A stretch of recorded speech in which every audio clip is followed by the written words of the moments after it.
बिस्मिल्लाहिर्रहमानिर्रहीम। अस्सलाम वालेकुम। आपको ख़ुद अपनी कौम के लिए उठ खड़ा होना पड़ता है। आपको ख़ुद अपने मुल्क की इज़्ज़त बनानी पड़ती है। ताशकंद के अंदर कॉन्फ्रेंस पे प्राइम मिनिस्टर इमरान खान साहब गए हुए थे, तो वहाँ पे एक इंडियन सहाफ़ी ने प्राइम मिनिस्टर इमरान खान से एक सवाल किया, जिस पर इमरान खान ने उस सहाफ़ी की ऐसी दुर्गत बनाई। इस वीडियो की अहम डिस्कशन चलती रहेगी, लेकिन इससे पहले आप वीडियो को लाइक करें, टाइम्स ऑफ राय को सब्सक्राइब कर लें और बेल आइकन पर ज़रूर क्लिक करें। एक जवाब के अंदर उसका घर ऐसे पूरा किया, एक जवाब में उसको ऐसे धब्बड़धूस किया, एक जवाब में उसकी ऐसी इंसल्ट की कि वो याद रखेगा। आपको सबसे पहले तो वो क्लिप सुनाते हैं, जिस क्लिप के अंदर खान साहब ने उस सहाफ़ी को एक बड़ा करारा जवाब दिया। उसका एक सवाल इस किस्म का था, उसने अपनी तरफ से बड़ा सवाल किया, लेकिन खान साहब ने उसको जवाब बड़ा एक पूरा दिया। उसके बाद आपको एक और मज़े की बात बताते हैं। आए सबसे पहले वो क्लिप सुनते हैं। एक छोटा सा सवाल ले लीजिए, क्या भारत और आतंकवाद दोनों चल सकता है? ये भारत की तरफ से आपसे सीधा सवाल है। भारत से तो हम कह सकते हैं कि हम कितनी देर की इंतज़ार कर रहे हैं कि हम सिविलाइज्ड हमसाये बन के रहें, लेकिन करें क्या, एक आरएसएस की आइडियोलॉजी रास्ते में आ गई है। लेकिन क्या तालिबान पे आपका कंट्रोल नहीं है? इमरान साहब जवाब ले लीजिए। इमरान साहब जवाब ले लीजिए। इमरान सर बस कर यार।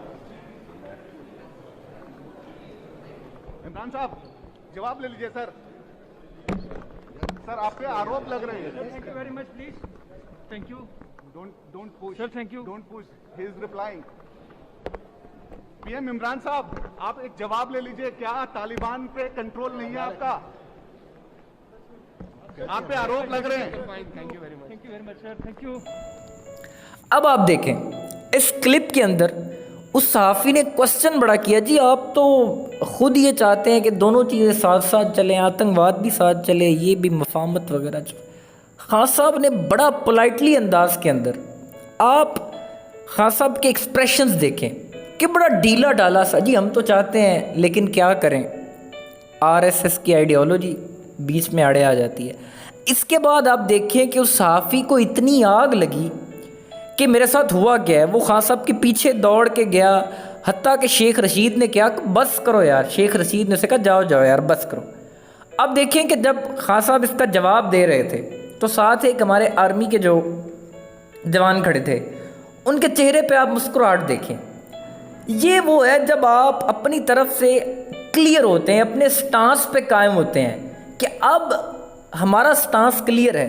अब देखें, पहले ऐसा नहीं होता था, हिस्ट्री के अंदर ऐसा नहीं था।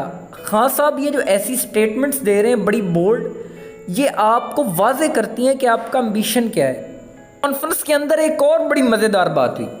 सबसे पहले तो आप सबको पता है कि अशरफ गनी को खान साहब ने किस अंदाज में वहाँ स्पीच में मुखातिब किया कि अशरफ गनी याद रखो, गौर से सुनो, सारे हिसाब किताब बराबर कर दिए। और एक बात जो अक्सर हम बड़ी देर से कहते आ रहे हैं, खान साहब ने भी वही बात दोहराई कि अफ़गानिस्तान में अमन जो है वो पाकिस्तान में अमन का ज़ामिन है।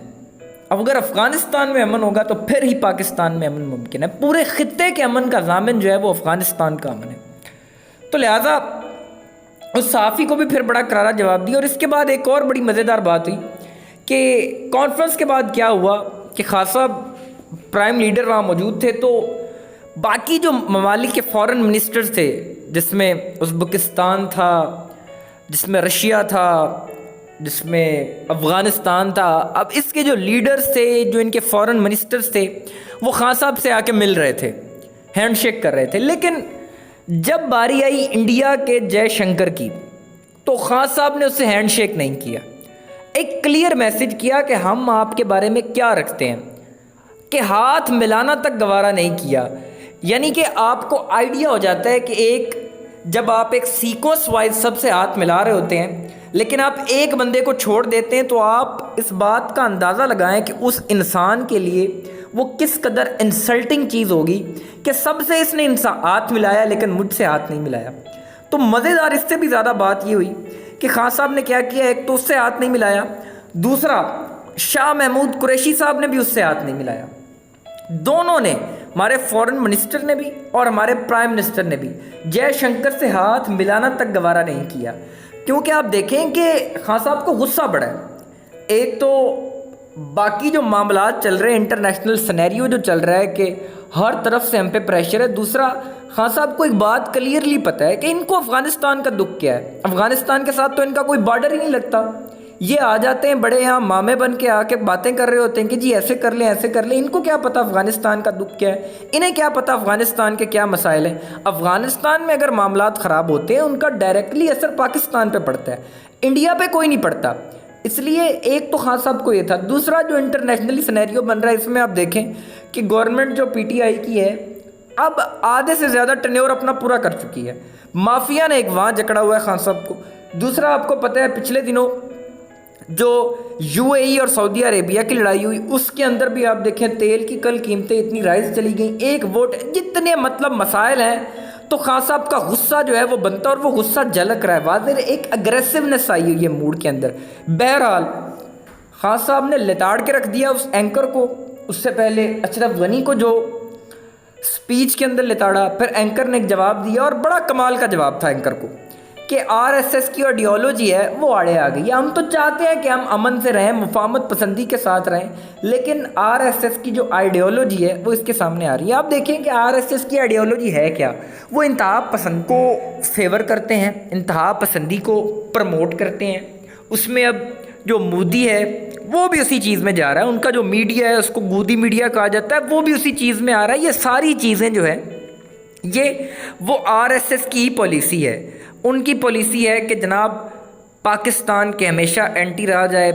उनको अब जो मोदी की पार्टी है उसको इलेक्शन के दौरान अगर वोट लेने होते हैं तो वो देन पाकिस्तान पे उनके पास वाहिद हल होता है कि जनाब एंटी पाकिस्तान मुहिम शुरू कर दो, पाकिस्तान के ख़िलाफ़ हो जाओ, आपको बड़े अच्छे वोट्स मिल जाएंगे, आपका वोट बैंक बड़ा तगड़ा हो जाएगा।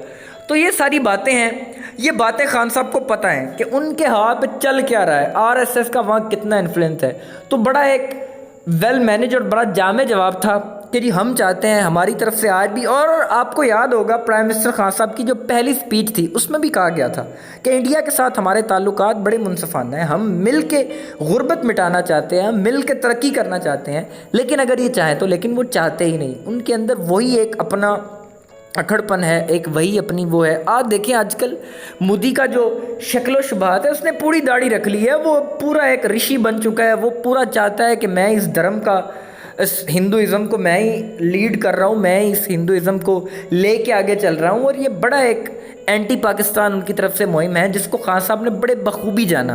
और उसके बाद एंकर की जो हालत थी वो इस वीडियो के अंदर आप सब ने देख ही ली कि वो पीछे बार बार भागा और उसको किसी ने मुंह नहीं लगाया, हत्ता कि शेख रशीद ने कहा कि जाओ यार बस करो। खैर, ये सारे मामलात हैं। अब पाकिस्तान की लीडरशिप के अंदर वो एक क्वालिटी आ गई है जो हम बड़े अरसे से देखना चाहते थे। टाइम्स ऑफ राय को सब्सक्राइब करना मत भूलें, वीडियो को लाइक करें, शेयर करें और कमेंट सेक्शन में अपनी राय का इजहार ज़रूर करें।